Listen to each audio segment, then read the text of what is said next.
1. The young girl discusses employment and money. A year and a half had passed since Latina first started attending school at the Temple of Asfar. The main topic of discussion at the Dancing Ocelot nowadays was the event the owners of the shop were anxiously awaiting. In other words, Rita was pregnant. When Dale gave his congratulations, he also asked, out of consideration for his landlord's growing family, if you're going to have a kid, then is it about time for Latina and me to find a place of our own? Both of them gave the same sort of response. I don't care if you go, but leave Latina with us. Right, I want Latina to stay. I don't care what you do. Her. Don't you agree? Rita said. Yeah, especially since Rita's going to be limited in how much time she can spend in the shop because she's pregnant now, and then she'll be busy with raising the kid. The placid just plain grind to a halt without Latina around. Plus, I plan to have her help me out too. Kenneth said all this to Dale as if it was totally natural. So you guys have been working Latina hard. Don't put it that way. I'm paying her proper wages, after all. What? This was Dale's first time hearing this. As he sat there dumbfounded, Kenneth muttered, "Oh yeah, I never mentioned that. We've got Latina hired as an official employee here. She's still just a kid, so she can't work nights. She's not getting paid for that, but I'm giving her a fair wage," said Kenneth proudly. Her.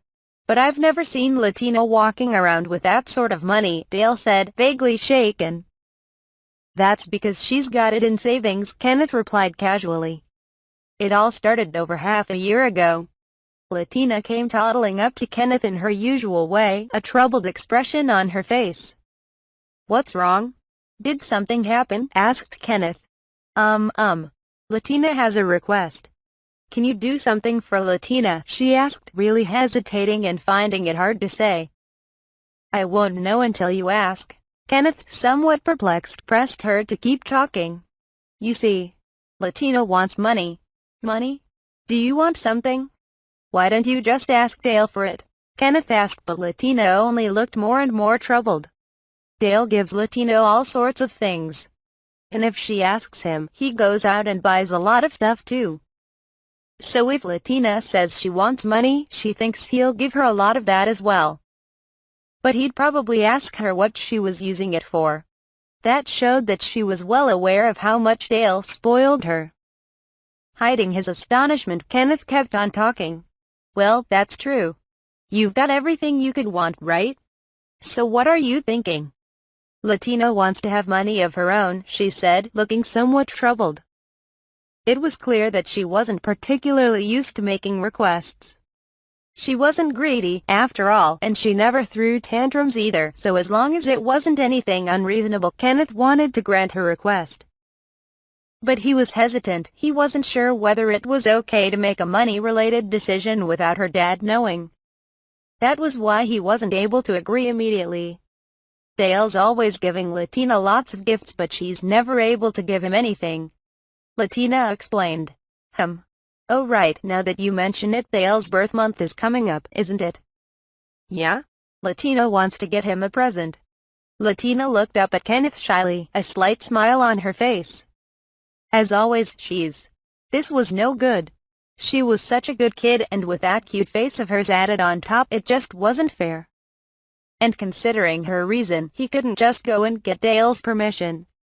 So you want to keep it a secret from Dale, her? Wouldn't he be surprised and happy if we did? That would make Latina glad. Is that no good? She asked, cutely tilting her head as she always did. Kenneth was left pondering. Though he wasn't as bad as that doting idiot, Kenneth knew he had a tendency to be soft on the young girl. You're helping out as you learn cooking from me, right, Latina? Yeah? If you're up for treating that as work instead of just helping, then I could pay you. How about that? Is that all right? Latina is still just a kid. Latina tilted her head once again at Kenneth's proposal.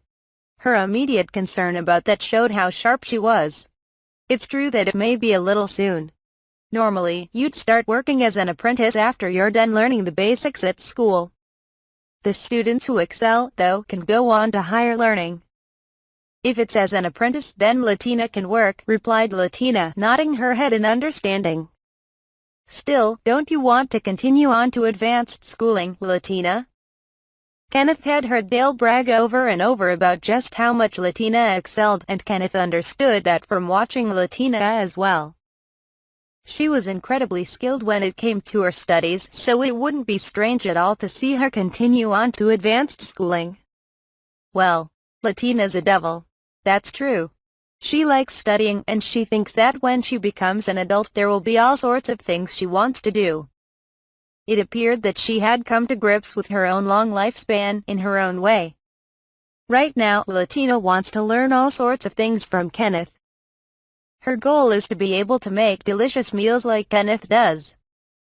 Well, I've got to give my all too. Kenneth does too? Right. I've got to work hard to stay her target. While thinking on what Kenneth meant, Latina puffed out her cheeks and sulked a bit. If Kenneth keeps trying his hardest, then it'll be really hard for Latina to catch up to him. Even so, his little apprentice didn't say that she'd give up or that it was impossible, which made Kenneth break out in a bright smile. While thinking back on that time, Kenneth said, after that, Latina gave you a birth month present, right? I thought for sure you'd figured it out then. Latina sewed a handmade pouch for me. Now that you mention it, the materials and the embroidery thread weren't cheap stuff. It was a little crude, but she'd sewn the small bag carefully, stitch by stitch. The brilliant decorative design reinforced the material, but also held Latina's wish that it act as a protective charm. I was just so moved that I didn't even think about it. Oh right, you're you. What does that mean? He'd meant just what he'd said. Even though Kenneth hadn't been there, he was sure that Dale had practically smothered Latina in a tight hug and spun about 2 or 3 times while praising her. It was easy to imagine. The design held her wish that Dale would return safely from his frequent trips and dangerous work, but should he actually use the pouch? If he did and a magical beast or something snagged it, just how would Dale react? Kenneth figured he could probably imagine it, but he certainly didn't want to. By the way, the apron I'm using now was a present from Latina, too. I thought it was strangely cute. The apron itself was made from black cloth, but there was a bit of ocelot embroidery in the corner, most likely due to the shop's name. From the looks of it, it seemed that Latina possessed a good bit of skill. After letting out a sigh, Kenneth continued. And so, I've been paying her ever since. I asked her what she was going to do with it, and she said she was saving it up because everybody has things that they need, so I took her to the Temple of Azrak. So you're saying Latina already has a safe then? Yeah? Azrak was the god who presided over commerce and currency. His temples handled the currency exchange between different countries as well as deposits and loans, making the temples effectively banks. Amongst those who held Azrak's divine protection, many had the ability to confirm people's identities, and therefore it was exceedingly difficult for a person to commit identity fraud and withdraw from someone else's account. At the temples of Azrak were safes, which were used for managing personal assets. People would deposit large sums of money in precious metals, which they could then manage numerically. In other words, safes basically served as both safe deposit boxes and accounts, so no one kept their entire fortune in their house unless they lived far enough out in the country that there wasn't a temple nearby. And that was all the more true of adventurers who lived by traveling from place to place. Although you could only withdraw actual possessions from the temple where you deposited them, you could withdraw money from any temple. Withdrawal was one of their primary services.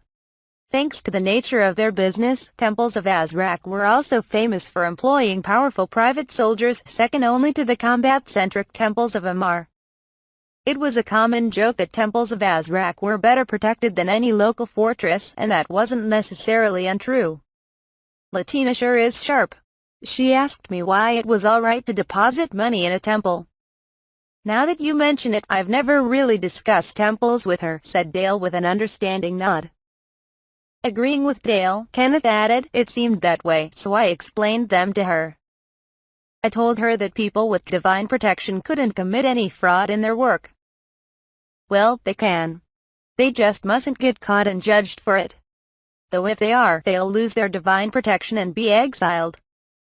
The main reason temples could provide such highly public services was because the gods firmly protected their own domain.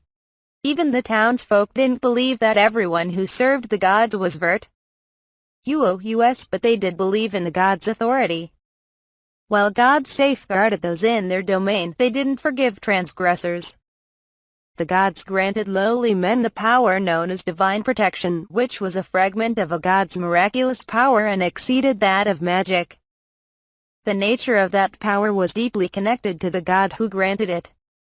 And the divine protection Azrak bestowed allowed those who possessed it to identify others based on the liquids that composed the majority of a person's body. If the divinely protected committed a transgression in their duties, they would lose that miraculous power. For example, even if one of Azrak's disciples were to be guilty of murder or rape, they wouldn't be judged for such actions. However, acts that involved tainting the fortunes of others, such as embezzlement and theft, would not be forgiven. If that crime were brought before the god, the disciple would lose their divine protection and given no quarter. When dealing with people, there was room for extenuating circumstances, but when it came to gods, such arguments held no weight. The position of priest was only open to those who possessed divine protection. That meant that losing divine protection also led to being exiled from the temple. Put another way, priests held a greater degree of trust than others, at least when it came to their specific duties. Dale's previous demand for judgment at the Temple of Asfar was a privilege granted only to high-ranking priests, as it was an appeal to God. Asfar sought from his disciples to guide those seeking knowledge and also to lead those lost on the road of life. Therefore, the god would never forgive someone who abused and tried to deny a young girl who earnestly wanted to learn. As someone with the qualifications of a high priest, Dale knew that full well, even though he served a different god. So Kenneth, about how much does Latina have saved up now? It's only been half a year, but considering how she is, don't you think she's already been able to save up enough for her own dowry? Don't bring stuff like that up, even just hypothetically. I won't let her be anyone's bride, yelled Dale, completely serious. His eyes were a bit teary when he did.